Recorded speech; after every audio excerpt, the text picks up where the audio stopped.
Hello guys, আসসালামু আলাইকুম। আপনারা সবাই কেমন আছেন? যেহেতু আমি একটা সাধারণ ঘরের ছেলে, তাই কোনো কাজই আমার কাছে ছোট মনে হয় না। যেহেতু আমার খাওয়া পড়া লাগবে, তাহলে তো কাজ করতেই হবে। কাজটা আর একজনের হোক আর নিজের হোক, কাজ তো করাই লাগবে ভাই, যেহেতু গরিব ঘরের সন্তান। এখন আমি যে কাজটা করতেছি, এটা আমার বাড়ির কাজ। কাজ থেকে আসার পর বসতে না বসতে মা চিল্লাপাল্লা শুরু করে দিছে যে বাড়ির আঙিনাটা দেখা তো জঙ্গল দিয়ে পুরো হয়ে গেছে।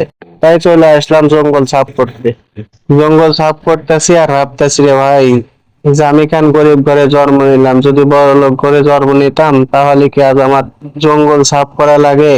যাই হোক, তারপরে সুখে আছি। পুরালা যেমন ডাকছে তেমনই আছি।